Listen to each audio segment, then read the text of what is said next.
곧이어 TWR 방송신학에서 보내드리는 부부치료와 기독교 상담이 방송됩니다. TWR 방송신학 이번 시간은 하나님의 기뻐하시는 가정을 성경에서 배우는 시간으로 부부치료와 기독교 상담을 김사라 교수님과 함께 공부하시겠습니다.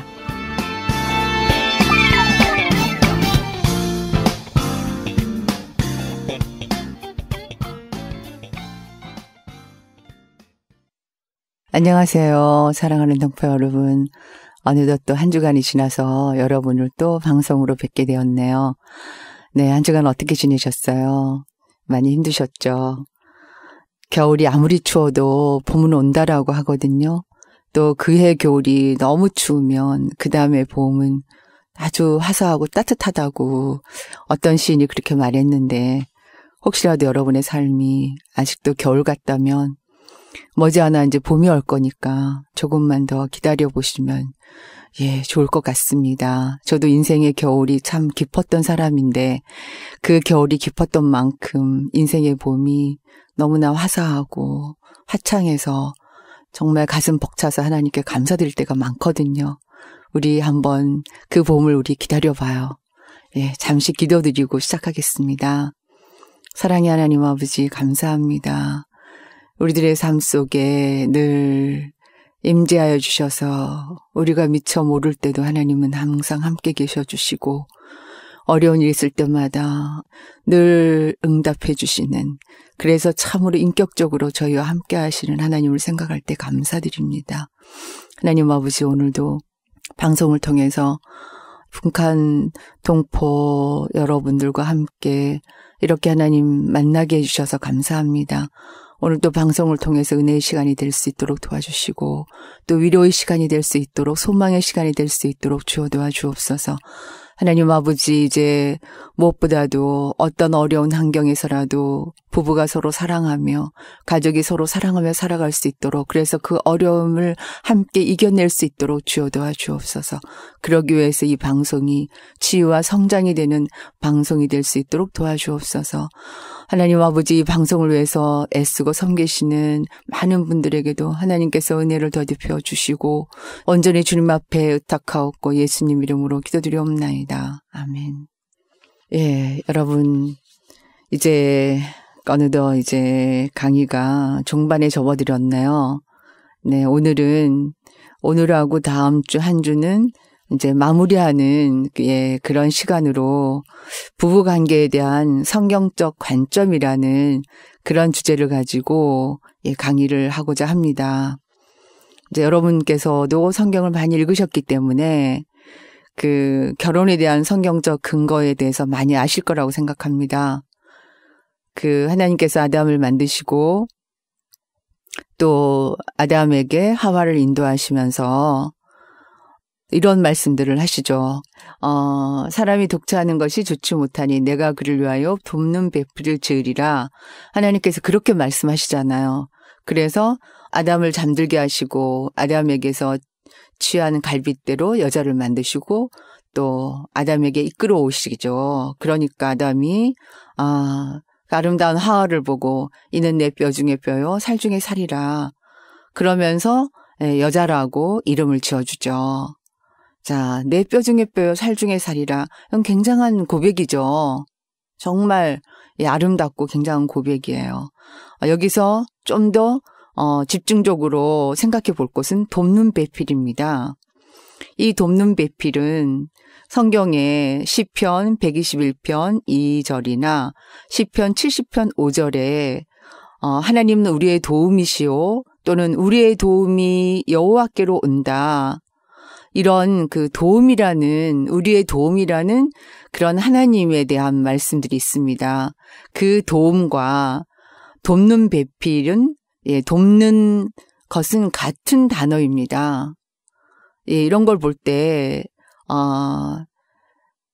하나님은 낮은 존재가 아니시고 우리보다 높은 존재이시면서 우리를 도우시는데, 돕는 배필이라는 것도 같은 도움을 주는 존재다, 그런 표현입니다. 그러나 여성이 남성보다 우위에 있다라고 말하는 것은 아니라 남자와 대등한 돕는 존재라고, 또 남자의 곁에서 함께 지내며 함께 일하는 사람이다, 이런 뜻입니다. 그게 돕는 배필입니다.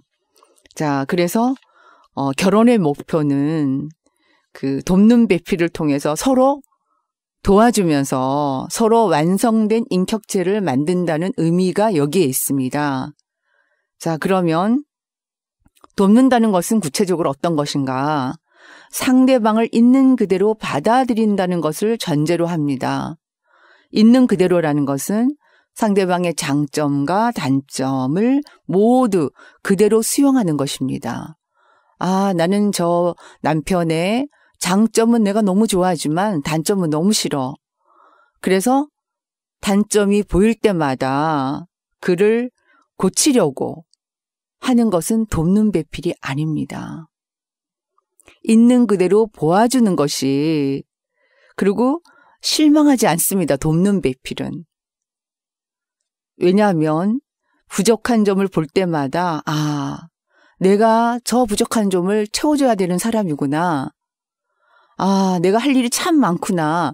이렇게 말하면서 기뻐하는 것이 바로 돕는 배필의 진정한 모습입니다.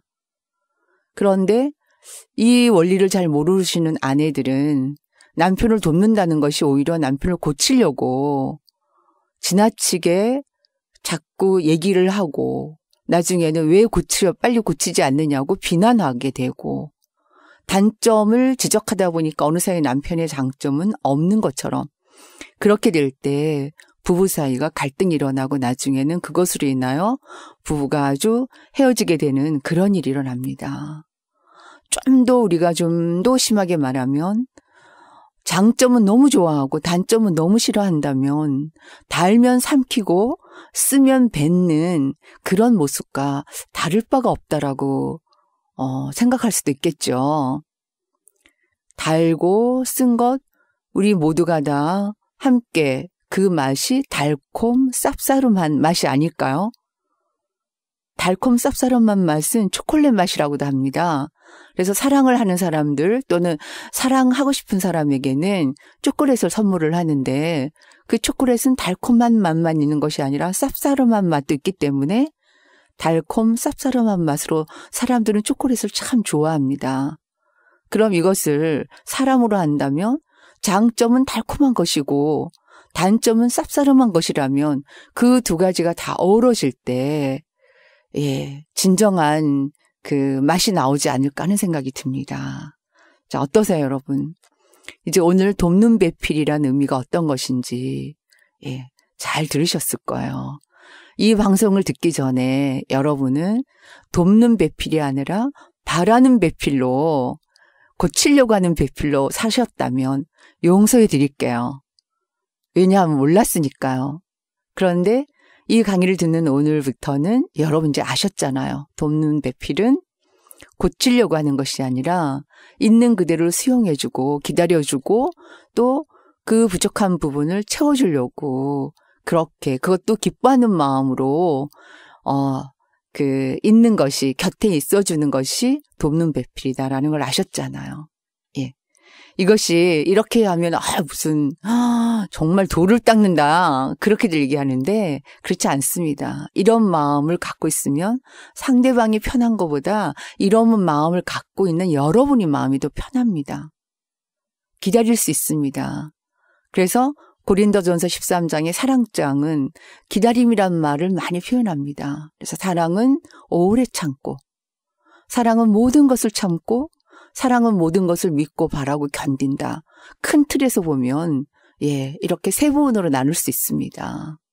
결국은 기다려주는 건데, 기다려준다는 건 있는 그대로를 수용하면서 그를 부족한 부분을 채워주면서 그가 변화되기를 기다리는 것이 사랑이 아닐까요? 자, 그래서 또 남편들에게 에베소서 5장 28절에서 29절은 이렇게 말씀하십니다. 이와 같이 남편들도 자기 아내 사랑하기를 제 몸같이 할지니 자기 아내를 사랑하는 자는 자기를 사랑하는 것이라. 누구든지 언제든지 제 육체를 미워하지 않고 오직 양육하여 보호하기를 그리스도께서 교회를 보양함과 같이 하나니. 예, 이런 말씀이 있습니다. 그래서 남편들이 아내를 사랑한다는 것이 아내를 위한 것이 아니라 결국 자기 자신을 위한다라는 것이 성경에 분명하게 제시되어 있습니다.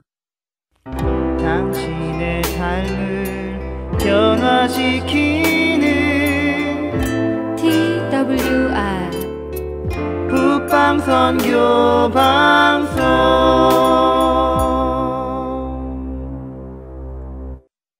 아내를 사랑하기를 제 몸같이 할지니 자기 아내를 사랑하는 자는 자기를 사랑하는 것이라고 그러잖아요. 그런데 참 많은 남편들이 저희 이제 상담센터를 찾아오는 많은 남편들이 아내에게 사랑한다라는 말을 참 잘 못하는 분들이 많습니다. 심지어 그 경상도 아주 정말 그 경상도 남성의 특성을 보여주는 그 내담자 한 분은 아내가 당신 날 사랑한다고 말해달라고. 그래서 아침마다 일어나면 남편을 이렇게 피곤할까봐 이렇게 팔도 주물러주고 다리도 주물러주고 발도 주물러주면서 당신 나한테 사랑한다는 말 한마디만 해달라고 그렇게 애원을 해도 그 남편은 이렇게 말했답니다. 나를 고문하냐? 예, 고문이라는 거 여러분 아시죠? 그 남편은 사랑한다 말한다는 게 마치 고문당하는 것 같은 그런 느낌을 갖는 거예요. 왜냐하면 그 남편의 아버지는 아내를 사랑한다는 표현을 안 하셨던 분인데다가 사랑한다 말도 안 하셨던 분인데 그런 분위기 속에 살았는데 어떻게 자기 자신이 마음속으로만 하면 됐지 사랑한다는 말을 그렇게 낯간지럽게 할 수 있냐. 그분은 그렇게 생각하시는 분이셨어요. 예, 어떻게 사랑한다는 말하는 것이 마치 고문받는 느낌이 들겠어요. 이 방송을 들으신 여러분, 지금 곁에 있는 아내에게 사랑한다는 말 한마디 해주실 수 있으시죠? 여보, 사랑해. 손을 잡아주고 그 따뜻한 손으로 여보, 나는 당신을 참 사랑해. 이렇게 말해주신다면 지금 어렵고 힘든 이 환경이 정말 얼마든지 남편의 그 사랑으로 이겨나갈 수 있을 거라고 생각합니다. 또 아내가 남편이 그 사랑한다는 말 한마디에 활짝 웃는 그 모습을 본다면 남편 되신 여러분들 얼마나 행복하시겠어요. 남자가 가장 행복할 때가 자신을 통해서 아내가 행복하다고 나는 세상에 제일 행복한 사람이다. 당신이 있어서 난 너무 행복하다. 그렇게 표현하는 그 말과 그 눈빛으로 그 미소 때문에 인생이 너무 살만하지 않겠습니까? 어떠세요, 여러분? 자, 지금 이 시간 한번 해보세요. 자, 아내의 손을 잡으세요. 그리고 사랑한다고 말해주세요. 참 잘하셨어요. 자, 오늘 못하신 분은 내일이라도 꼭 해주셔야 됩니다. 자, 남자의 가장 큰 사명은 세상에서의 소명이 아니라 가정에서의 소명이에요. 그것은 자기 아내를 양육하고 보호하는 것이고 아내를 잘 양육하고 보호해서 참 풍성한 삶을 살게 하는 사람에게는 그 어떤 성공이나 명예보다도 훨씬 큰 상급이 있어요. 그 사람은 바로 위대한 남자예요. 자, 이제 여러분, 위대하다는 건 세상에 어떤 이름을 내고 어떤 성공을 말하는 게 아닙니다. 한 가정에 한 남편의 한 아내의 남편으로서 아내를 행복하게 해주는 거, 아내로부터 당신이 정말 세상의 최고의 남자라고 그런 얘기를 듣는 것이 바로 성공이라는 그런 뜻입니다. 자, 다시 돕는 배필로 생각해 보면 돕는 배필은 남녀 모두가 다 성격적이고 성적이고 사회적이고 영적인 영역에서 그 보완을 이루어가는 것을 말합니다. 자, 그러면 성격적 보완이란 무엇이냐면 완전한 인격과 성격을 가진 사람은 세상에 없습니다.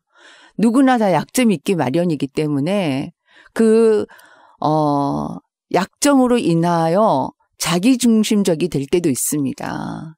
그래서 성격적이고 기질적이고 습관적으로 생각하는 것과 감정이 다른 것이지 틀린 것은 아닙니다.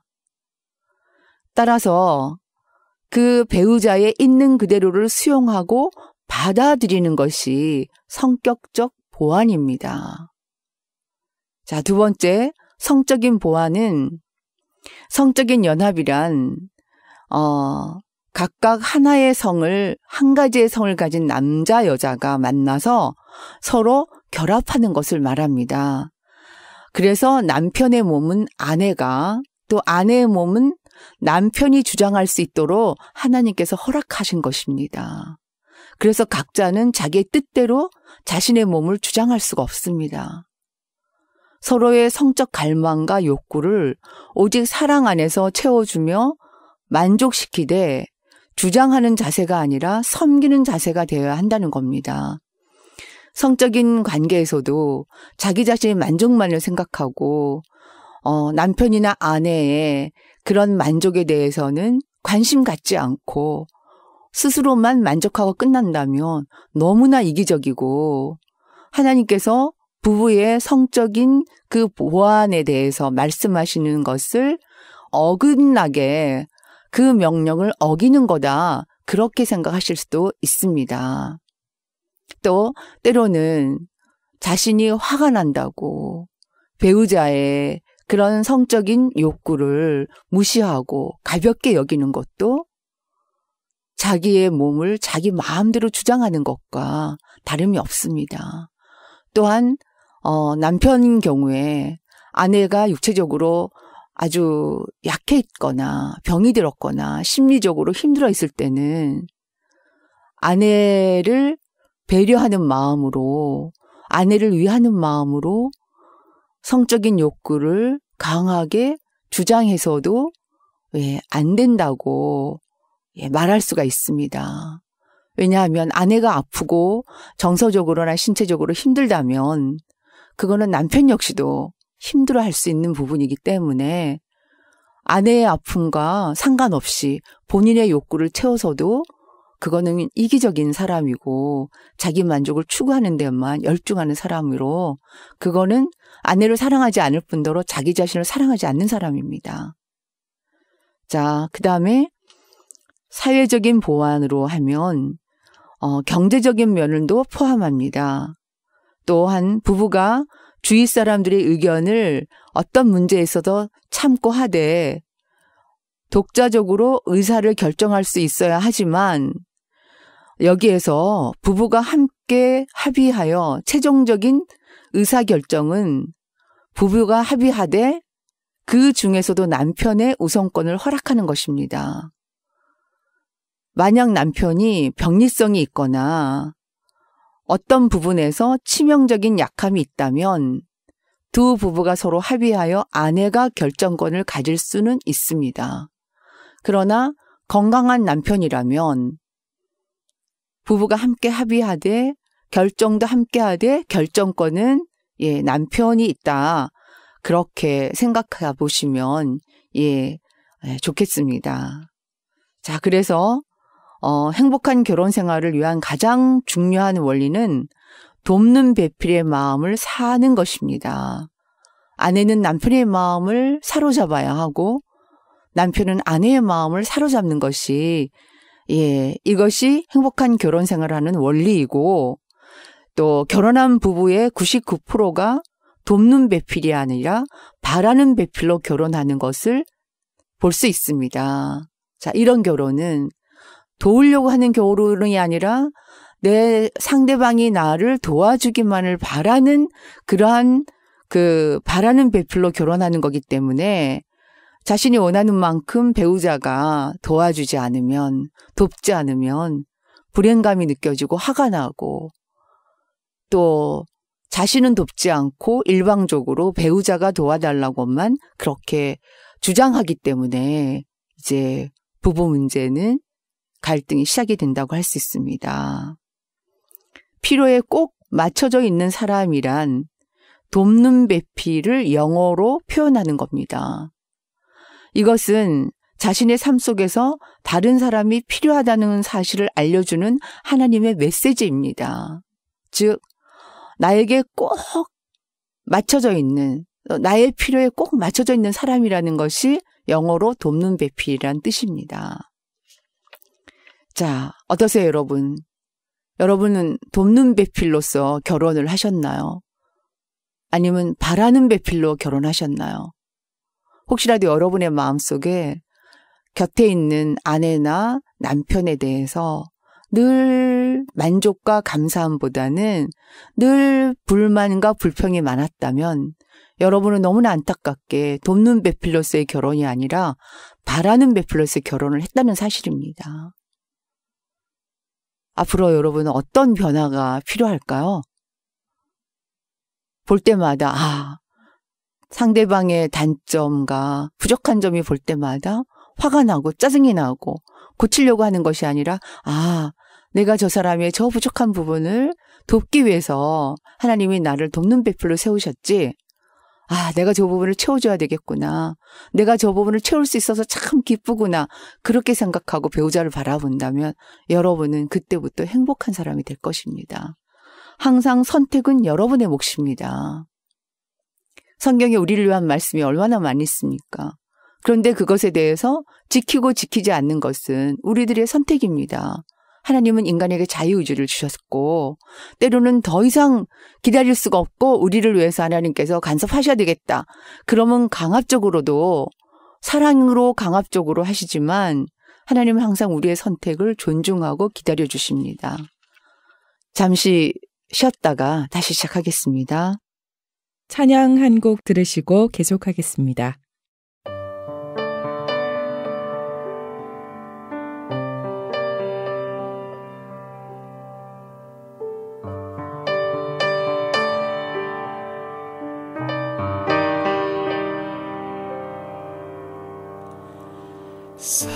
사랑은 언제나 오래 참고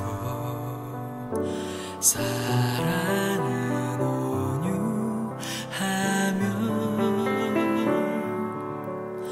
사랑은 시기하지 않으며 사랑은 교만하지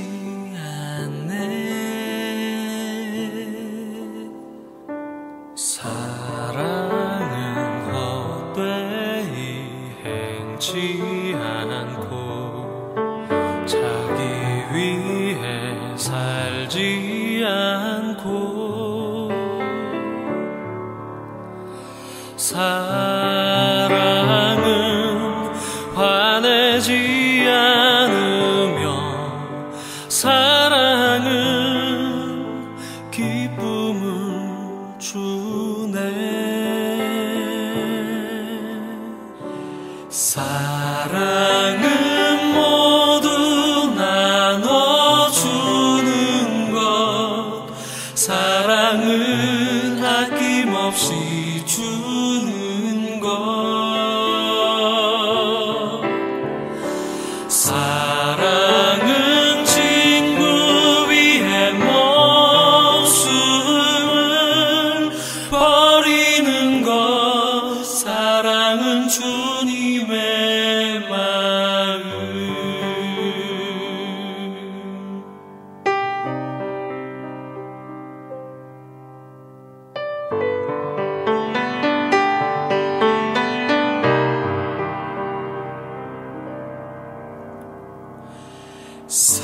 사랑은 헛되이 행치 않고 자기 위해 살지 않고 사랑은 화내지 않으며 사랑은 기쁨을 주네 사랑은 모두 나눠주는 것 사랑은 아낌없이 주는 것 당신의 삶을 변화시키는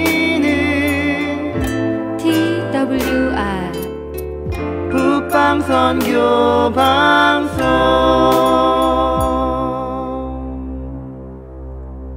지금 여러분께서는 TWR 방송 신학에서 보내드리는 부부 치료와 기독교 상담을 듣고 계십니다. 자, 이번에는 결혼의 4가지 원리를 한번 찾아보겠습니다.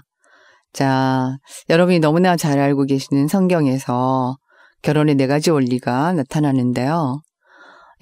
성경에서는 행복한 부부가 되기 위해서는 먼저 남자가 부모를 떠납니다.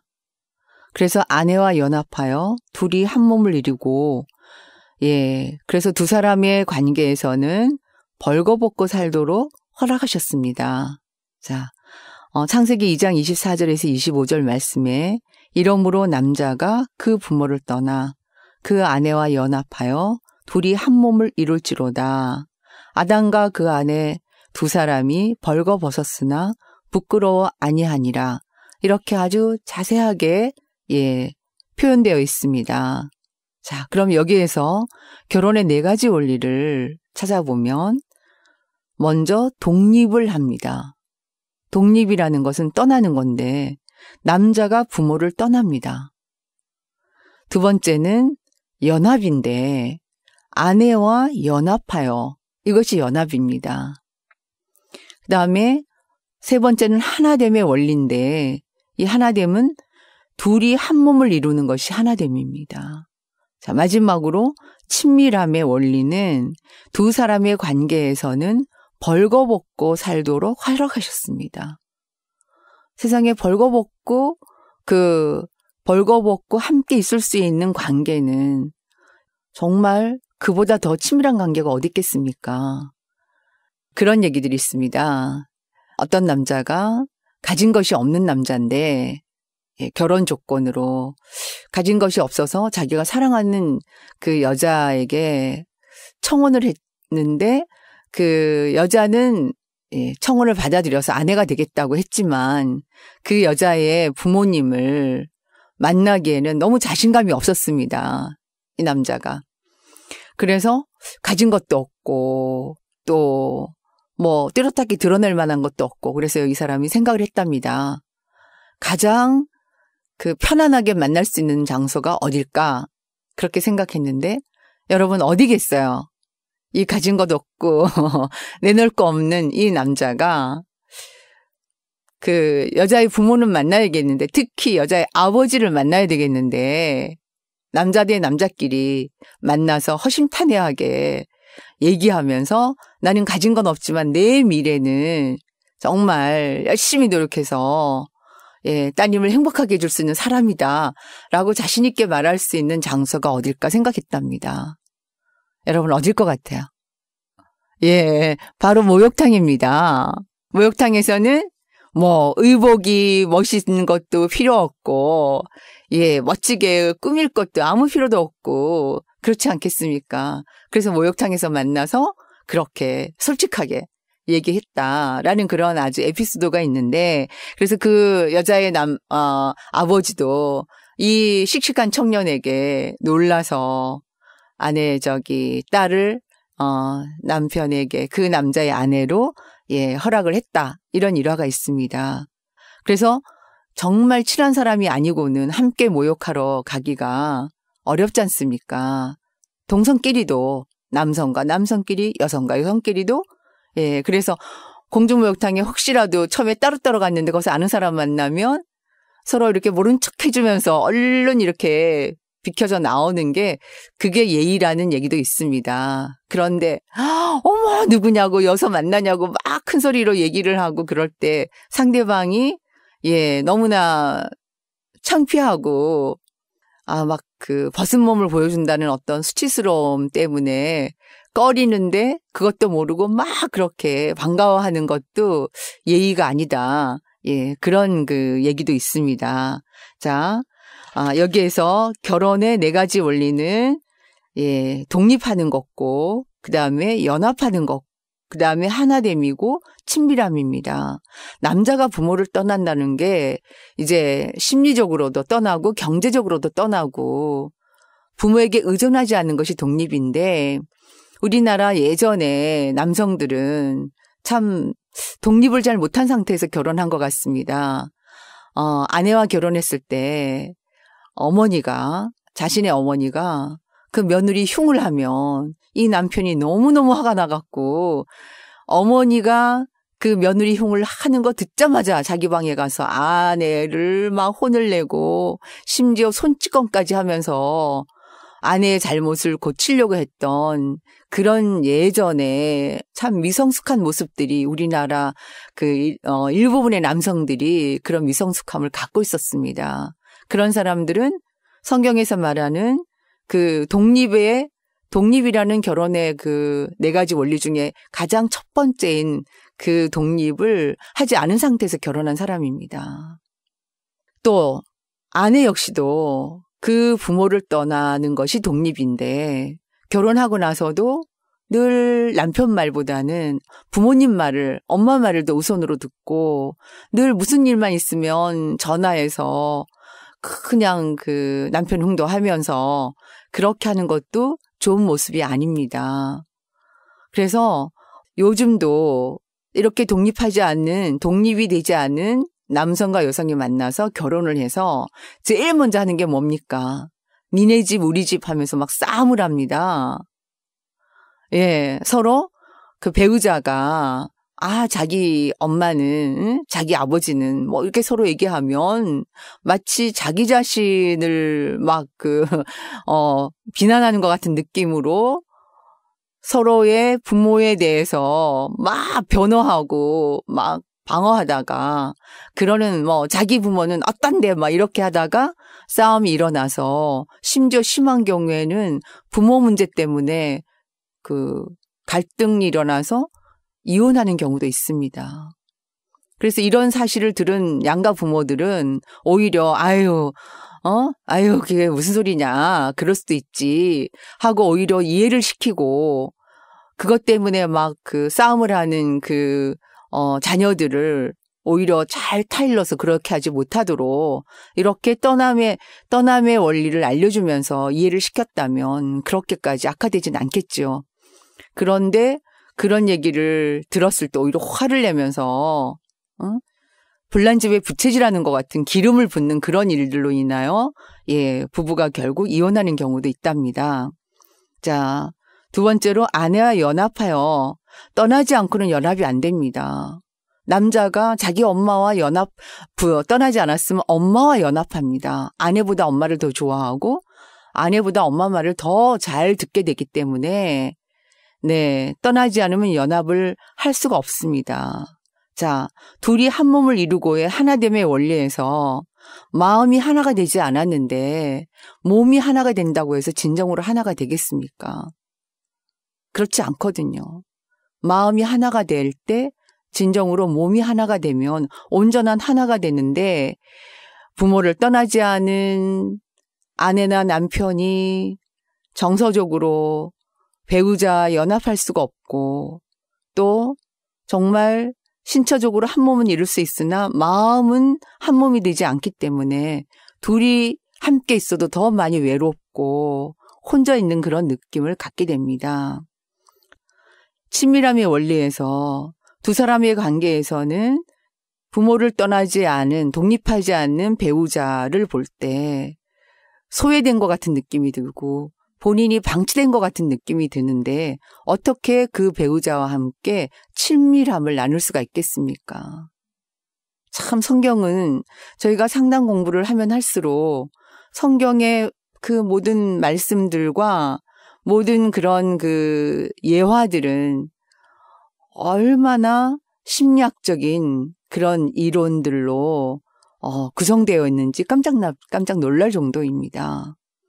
자, 여기 떠남에 대해서 다시 한번 구체적으로 의미를 분석을 해보면 부모의 기준에서 떠나지 못하면 부모와 배우자를 비교하게 되고 그 비교는 결혼을 비참하게 만든다. 그런 뜻입니다.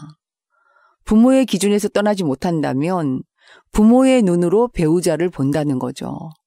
본인은 그 배우자가 미처 그런 단점이 안 보였는데 또는 그 단점이 봐도 그냥 별로 대수롭지 않게 여겼는데 부모가 그 배우자의 단점을 지적하고 그것에 대해서 비난을 하거나 못마땅해 하거나 불만족을 하게 될 때 부모를 떠나지 못한 그 미숙한 사람은 부모 얘기 듣고 그 다음서부터 그 배우자의 그 단점을 보기 시작을 합니다. 그러면 그것이 크게 보이고 그 다음에는 그 배우자에게 부모가 했던 말을 그대로 하면서 그 단점을 고치려고 하기 시작을 합니다. 이게 바로 부모의 기준에서 떠나지 못했다는 의미입니다. 그래서 떠난다는 것은 부모에게 정서적으로 경제적으로 의존하지 않고 살 수 있는 것을 포함하고 그래야만 독립적인 인격으로 거듭나게 됩니다. 왜냐하면 부모에게 경제적으로 의존되어 있는데 부모가 주는 도움으로 살고 있는데 그 부모의 의견을 무시하거나 그 부모의 시각을 존중하지 않는다면 그거는 그 부모와 함께 불화가 일어나기 때문에 진정으로 떠날 수가 없는 거죠. 진정한 독립이 될 수가 없는 겁니다. 당신의 삶을 변화시키는 TWR 북방선교 방송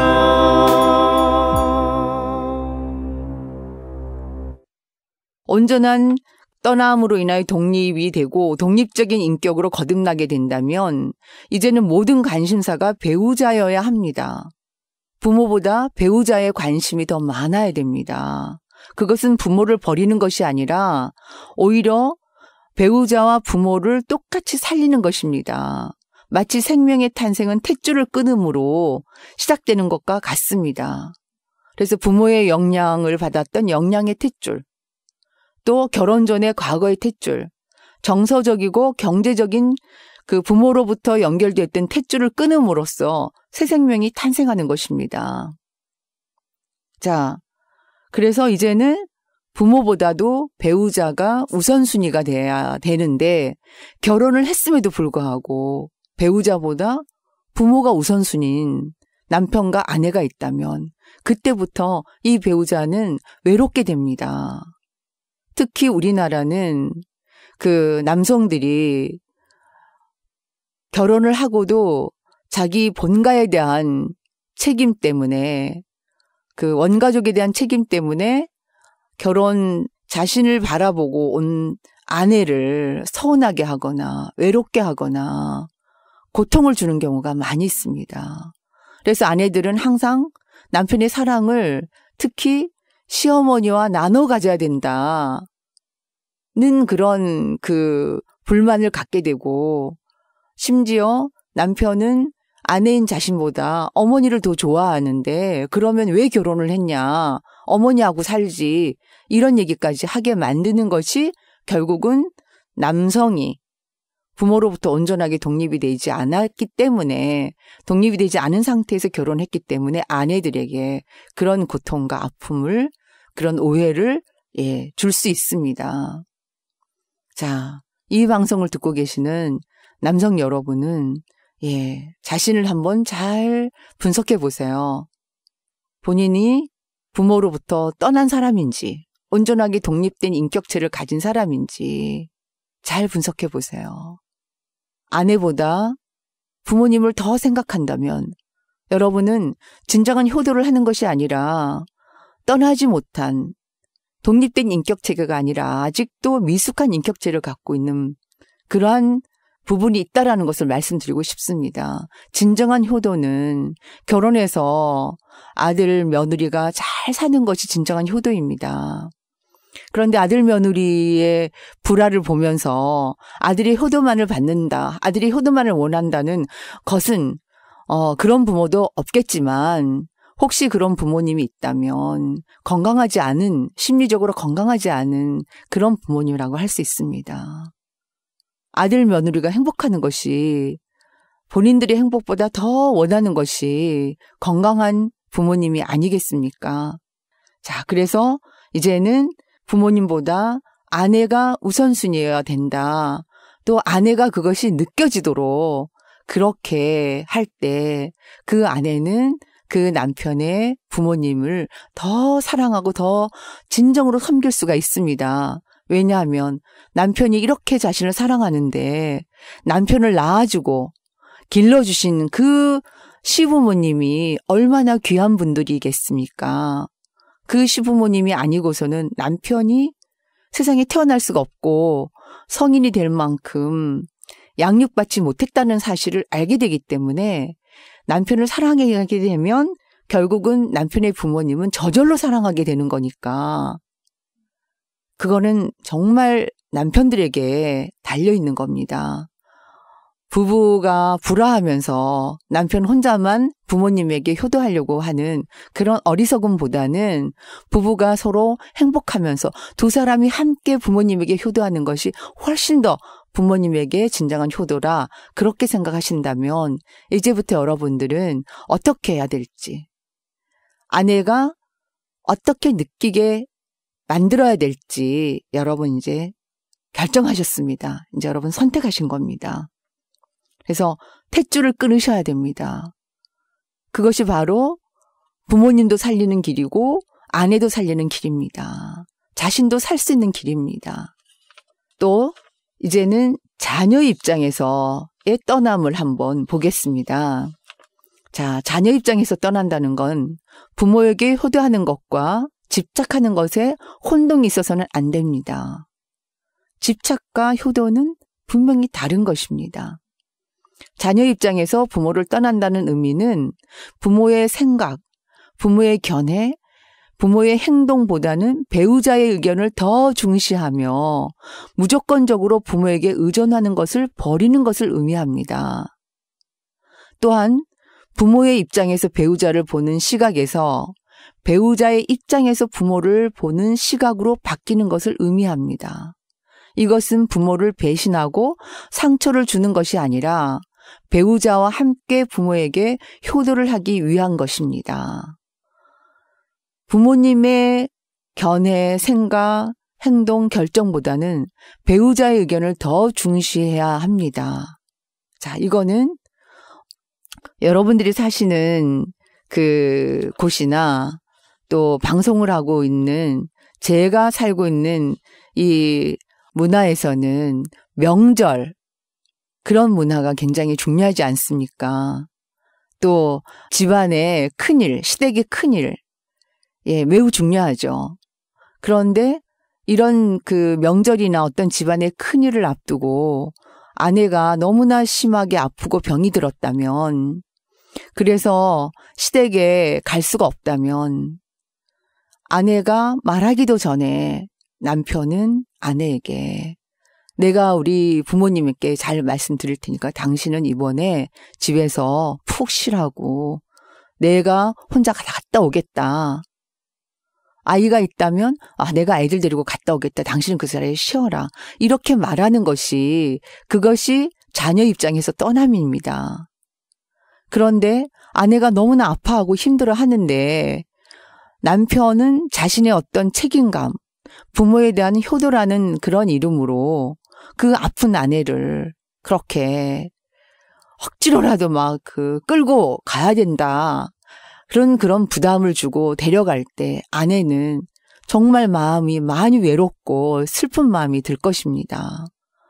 이 사람은 나를 진정으로 사랑하기보다 자신의 원가족, 본가에 대한 책임만 또 중요하게 생각하는구나. 그럴 때 그 남편의 사랑을 의심하게 되고 자신보다 그 시댁을 더 우선시하는 그런 남편에 대해서 불신감이 생기게 됩니다. 그래서 이것은 부모에게는 진정한 효도이라고 생각하지만 그건 진정한 효도가 아닙니다. 아까 말씀드렸듯이 부부가 함께하는 것이 진정한 효도이고 또 부모님에게도 아내가 너무나 아파서 너무 피곤하고 너무 지쳐서 이런 또 여러 가지 상황 때문에 함께 올 수 없었다고 다음에는 같이 오도록 하겠다라고 잘 말씀드려 줄 때 그렇게 부모님이 이해할 수 있는 그런 일들이 일어날 때 결국은 온 가족이 행복해지지 않겠습니까?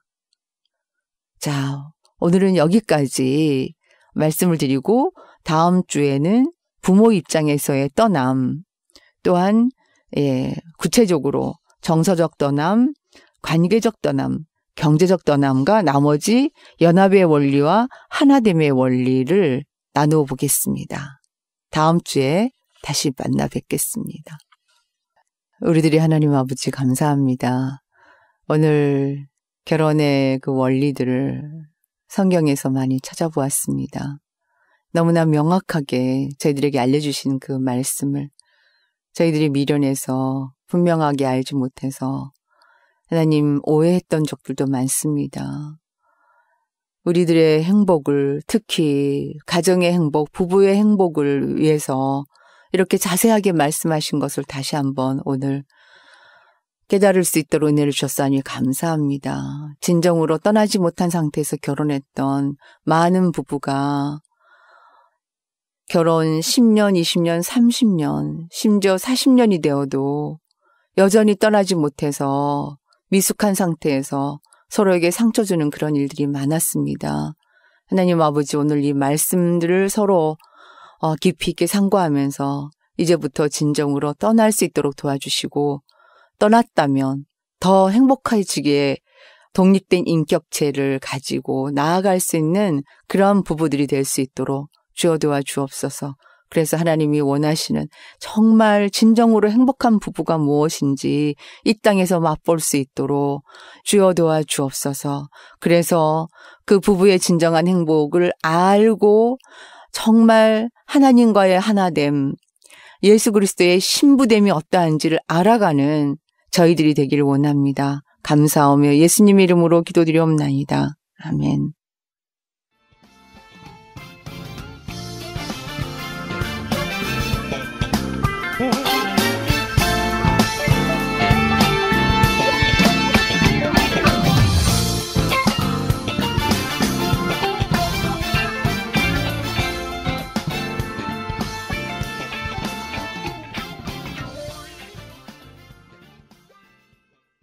지금까지 TWR 방송신학을 들으셨습니다.